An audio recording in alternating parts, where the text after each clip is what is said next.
A streak of fire tore through the night sky, slicing across the stars like a celestial wound. The villagers of Heart's Hollow, a small, isolated colony on the outskirts of explored space, gathered outside their modest homes, staring upward with growing unease.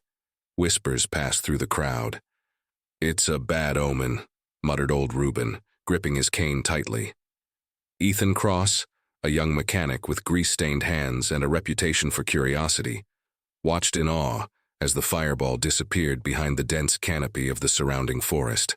The ground rumbled faintly as the distant crash shook the earth, a sound that resonated like a challenge. He felt a tug of curiosity pull at him. "Stay away from that, Ethan," warned Nora, the village elder. "Nothing good ever comes from what falls out of the sky." Ethan hesitated. He knew better than to ignore Nora's warnings, but his gut told him this was something different, something important.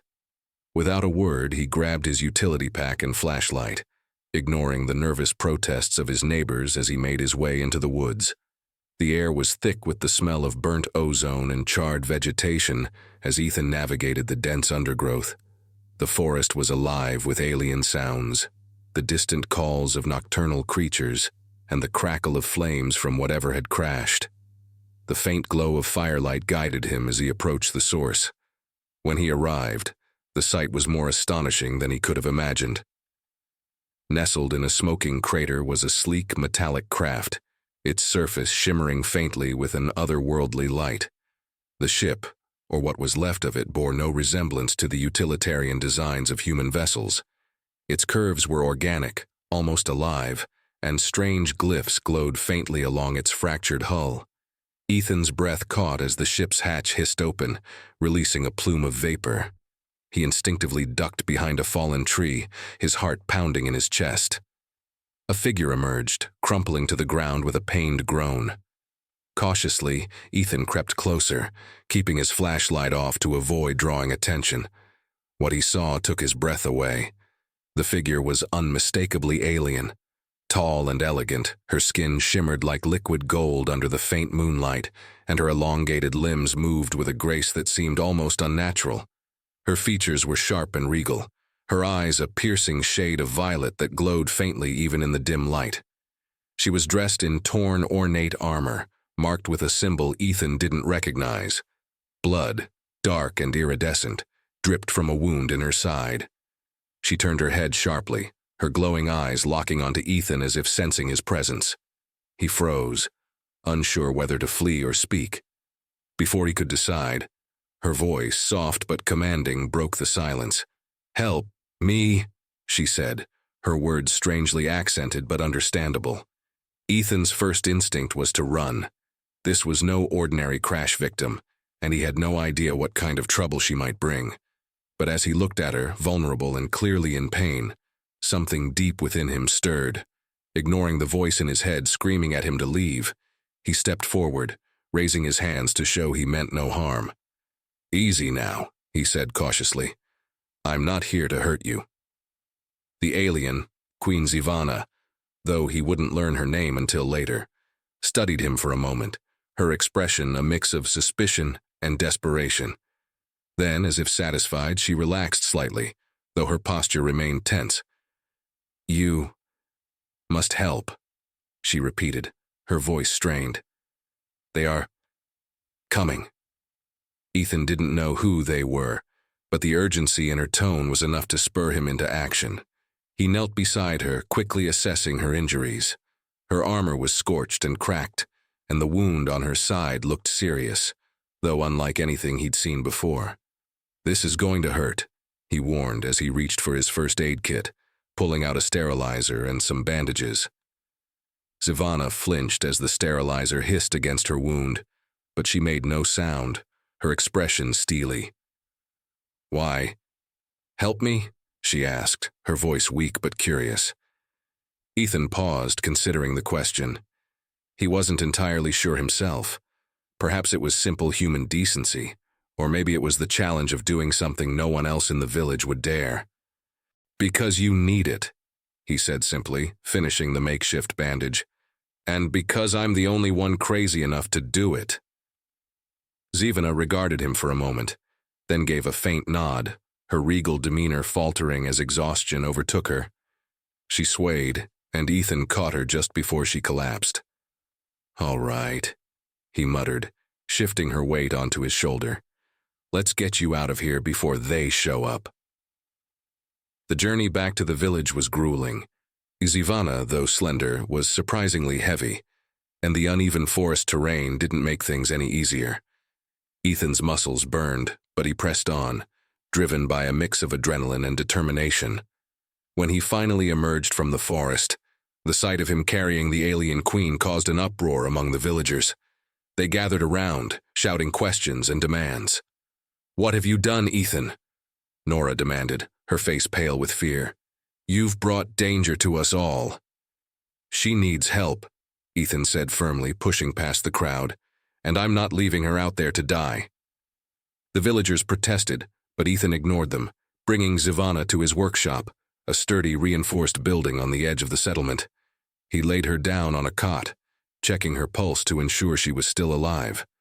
As he worked, he noticed her watching him with those piercing violet eyes. Despite her injuries, there was an undeniable strength in her gaze, a determination that mirrored his own. "Thank you," she said quietly. Ethan gave a small nod, though he couldn't shake the feeling that he was in over his head. Whatever trouble this alien had brought with her, it was bound to find him sooner rather than later. And sure enough, as he stepped outside to catch his breath, his eyes caught a glint of light in the distant sky. His stomach dropped as he recognized the unmistakable silhouette of alien ships descending toward the colony. "They're here," he whispered, his heart pounding. Turning back to the workshop, he took a deep breath. If the alien queen was right, they didn't have much time. The faint hum of descending alien ships was an ominous reminder that time was running out. Ethan closed the door to his workshop and leaned against it, trying to steady his breath. His mind raced as he considered their options. There weren't many. The villagers were terrified, Zivana was barely clinging to consciousness, and the Syrians were coming. Inside, Zivana stirred weakly on the cot. Her injuries were stable for now, but Ethan could tell she wouldn't last long without proper care. Her violet eyes flickered open, focusing on him with a mix of urgency and pain. "They will not stop," she said, her voice a strained whisper. "If they find me, they will destroy this place." Ethan crouched beside her, his expression grim. "Then we make sure they don't find you," he said. "But I'm going to need your help. Can you walk?" Zivana pushed herself up with a wince, her regal composure momentarily breaking under the strain. "I can manage." "Good, because we're out of time." Ethan helped her to her feet, supporting her as they moved deeper into his workshop. He led her to a concealed hatch in the floor, lifting it to reveal a small reinforced underground chamber. It was a relic of the colony's early days, meant as a storm shelter, but it would have to do as a hiding spot. "You'll be safe here for now," Ethan said, lowering her into the chamber. "I need to buy us some time." Zivana gripped his arm, her strength surprising despite her injuries. "You cannot face them alone," she said, her tone firm despite her weakened state. Ethan gave her a faint smile. "I'm not planning to fight them head-on. Just stay hidden, all right?" He closed the hatch and moved quickly, grabbing tools, scrap metal, and anything else he could use to rig traps around the village. His mechanic's mind went into overdrive, devising ways to use the terrain and limited resources to slow the Syrians down. As he worked, the villagers gathered around, their fear boiling into anger. "You're putting us all in danger, Ethan," Nora shouted, her voice trembling. "That thing you brought here is going to get us all killed." "She's not a thing," Ethan shot back, his tone sharp. "She's hurt, and she needs our help. If we turn her over, do you really think they'll just leave us alone?" The crowd murmured uneasily. They all knew the answer. The Syrians wouldn't stop with Zivana. They would raise the village to eliminate any witnesses. "What do you suggest we do then?" another villager demanded. "Fight them. With what?" Ethan straightened, his resolve hardening. "I'm not asking you to fight," he said. "Just stay out of the way and let me handle it." Nora stepped forward, her expression softening slightly. Ethan, you're just one man. How can you possibly stand against them? Ethan hesitated, the weight of her words sinking in. He wasn't a soldier or a hero, just a mechanic. But as he looked around at the frightened faces of his neighbors, he realized he didn't have a choice. Because someone has to, he said quietly. The villagers fell silent, and one by one, they retreated to their homes, leaving Ethan to his work. He moved quickly, rigging crude tripwires and explosives around the outskirts of the village. He knew they wouldn't stop the Syrians, but they might slow them down enough for him to come up with a better plan. As night fell, the alien ships loomed closer, their eerie lights casting long shadows over the village. Ethan stood at the edge of the forest, watching as the first Syrian patrols disembarked. They were tall, imposing figures clad in sleek organic armor that seemed to pulse with a life of its own. Their weapons hummed with deadly energy, and they moved with the precision of predators. Ethan swallowed hard, gripping the crude detonator in his hand. He waited until the patrols were within range, then pressed the button. A series of explosions ripped through the forest, sending flames and shrapnel flying. The Syrians were momentarily scattered, their formation broken, but Ethan knew it wouldn't last. From his vantage point, he watched as the Syrians regrouped, their movements efficient and unrelenting. They were clearly more advanced, their technology leagues beyond anything humanity had ever seen. But they weren't prepared for someone like Ethan. He led them on a wild chase through the forest, using his traps to mislead and confuse them. Tripwires triggered logs to swing down from the trees, smashing into their ranks. Pits disguised with leaves sent several of them tumbling into the depths. Each delay bought him precious time, but he knew it wouldn't be enough. As he retreated toward the village, Ethan's mind raced for another solution. He needed something bigger, something that could turn the tide. That's when he remembered the old stories, the rumors of a buried warship hidden beneath the colony. It was a long shot, but it was the only chance they had. Ethan returned to the workshop and reopened the hatch, finding Zivana sitting upright, her expression grim. "They're getting closer," he said, his voice tight with urgency. "But I think I know how to stop them." Zivana's eyes narrowed. "What do you mean?" "There's an old ship buried beneath this place," Ethan explained. "A human warship from centuries ago. It's supposed to be dead, but if I can get it running." Zivana's expression shifted, a glimmer of hope mingling with skepticism. "A warship? Here?" "Yeah," Ethan said, "but I'm going to need your help. I don't know anything about alien tech, and if that ship's going to fly, I'll need someone who does." Zivana hesitated, then nodded. "Show me." Ethan led her to the hidden access point, a sealed hatch beneath the workshop's floor. Together they pried it open, revealing a rusted ladder descending into darkness. They climbed down into the depths, their flashlights cutting through the gloom.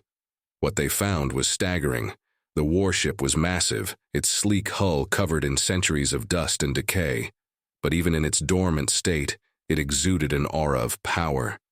Ethan ran his hand over the cold metal, his mind racing with possibilities. "Can you get it working?" he asked, turning to Zivana. She examined the ship's control panel, her fingers tracing the alien glyphs etched into the surface. "It is primitive," she said, a faint smile tugging at her lips. "But it might just work." Ethan grinned, his earlier doubts fading. For the first time, he felt a flicker of hope. "Then let's get to work." As they began the arduous task of restoring the warship, the distant sounds of the Syrians grew louder. Time was running out, but Ethan and Zivana worked tirelessly, their determination unshaken. Above them, the Syrians closed in, their forces sweeping through the village. But below, in the heart of the forgotten warship, a spark of defiance was reignited. Ethan could feel it in his bones. Humanity wasn't done fighting yet. The muffled sound of explosions echoed above, shaking dust loose from the walls of the underground chamber. Ethan wiped sweat from his brow, his hands trembling as he twisted the last bolt into place on the ancient control panel. Beside him, Zivana worked with a quiet intensity, her movements precise despite the pain etched into her regal features. "The power systems are stabilizing," she said, her voice strained but steady. "But we'll need more time to activate the weapons." Ethan glanced at the readout on the panel, a chaotic mix of human and alien symbols. He didn't fully understand what he was looking at, but Sivana's calm demeanor gave him hope. "How much time?" he asked, trying to ignore the growing sound of Syrian boots above them.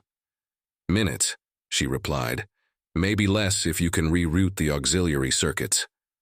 "I'm on it," Ethan said, moving to the side panel. His hands worked instinctively, rewiring the outdated human systems and integrating them with the alien modifications Sivana had made. The hum of the ship's engines grew louder, a deep vibration that filled the chamber. Above them, the Syrians had reached the workshop. Ethan could hear the muffled voices of the invaders barking orders, followed by the heavy thud of boots. A faint hiss told him they were cutting through the hatch. Time was almost up. "They're here," he said, his voice tight. "Whatever we're doing, we need to do it now." Sivana didn't look up, her hands flying over the controls. "I just need a little longer." Ethan grabbed a wrench and stood by the ladder leading to the hatch. He knew he couldn't stop them, but he could slow them down. As the Syrians breached the hatch, their weapons glowing ominously, Ethan swung the wrench with all his strength, smashing the first soldier's helmet and sending him tumbling back. The other Syrians hesitated, clearly unprepared for such a crude attack. Ethan took the opportunity to shove the ladder loose, sending it clattering to the floor below. "That'll buy us a few seconds," he muttered, backing toward the control panel. The Syrians quickly regrouped, lowering ropes to descend. Ethan could see their gleaming armor reflecting the flickering light of the ship's controls, and his chest tightened. This was it. "Sivana!" he shouted, his voice tinged with desperation. "Almost there," she replied, her tone sharp with focus. "Keep them away for just a little longer." Ethan grabbed a nearby plasma torch, igniting it with a hiss. The Syrians were nearly inside now, their weapons raised, and he knew he didn't stand a chance, but he stepped forward anyway, torch in hand, determination burning in his eyes. Then, with a deafening roar, the ship came to life. The floor beneath them vibrated as the ancient warship systems fully activated. A blinding light flooded the chamber, and the Syrians froze, momentarily stunned by the sudden surge of energy. Sivana stood at the control panel, her posture commanding despite her injuries.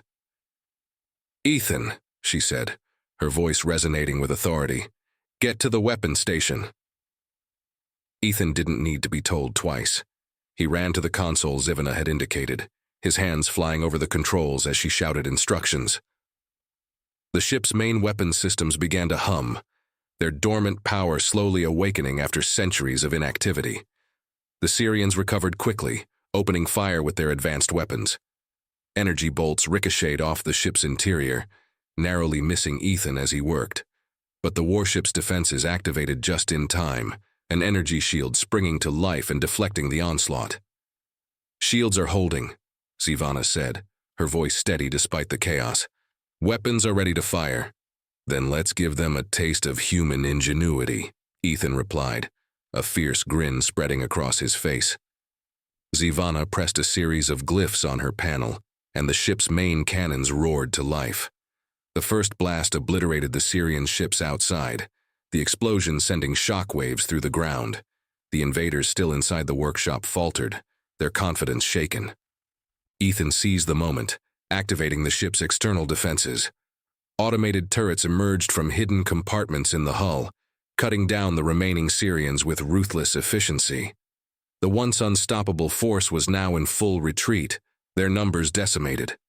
As the last of the Syrians fled, Ethan and Sivana exchanged a glance. For the first time, he saw genuine admiration in her eyes. "It's over," he said, his voice heavy with relief. "Not yet," Sivana replied, her gaze hardening. "They'll be back with reinforcements. We need to leave." Ethan nodded, his adrenaline-fueled exhaustion finally catching up to him. "Where do we go?" "To the stars," she said simply, her tone resolute. "This ship is powerful, but it won't be enough to reclaim my throne alone. I need allies." "And you think humanity's ready for that?" Ethan asked, his brow furrowing. Zivana's expression softened. After what I've seen today, I believe humanity is capable of much more than the galaxy gives it credit for. Ethan hesitated, looking around the ship's interior. He had always thought of himself as just a mechanic, someone who fixed things and kept his head down. But today, he had stood against impossible odds and won. "All right," he said finally. "Let's do it." With Zivana's guidance, the warship lifted off, its ancient engines roaring as it broke free from the planet's surface. The villagers watched in awe from below, their fear replaced by a newfound respect for the man who had risked everything to protect them. As the ship ascended into the starry expanse, Zivana placed a hand on Ethan's shoulder. "You've done more than save me," she said softly. "You've given me hope." Ethan smiled, his gaze fixed on the endless void ahead. "Just don't forget us when you're back on your throne." Zivana's eyes glittered with determination. "I won't. Humanity has earned its place in the galaxy, and I will make sure everyone knows it." The warship disappeared into the stars, leaving behind a trail of light that seemed to promise a brighter future. Below, the villagers stood in silence, their gazes turned upward. They had witnessed the impossible, and though they didn't fully understand what had happened, they knew one thing for certain: their world would never be the same. For Ethan, it was the beginning of a new journey, one that would take him far beyond the colony he had always called home. And for humanity, it was the first step toward a destiny no one in the galaxy could have foreseen.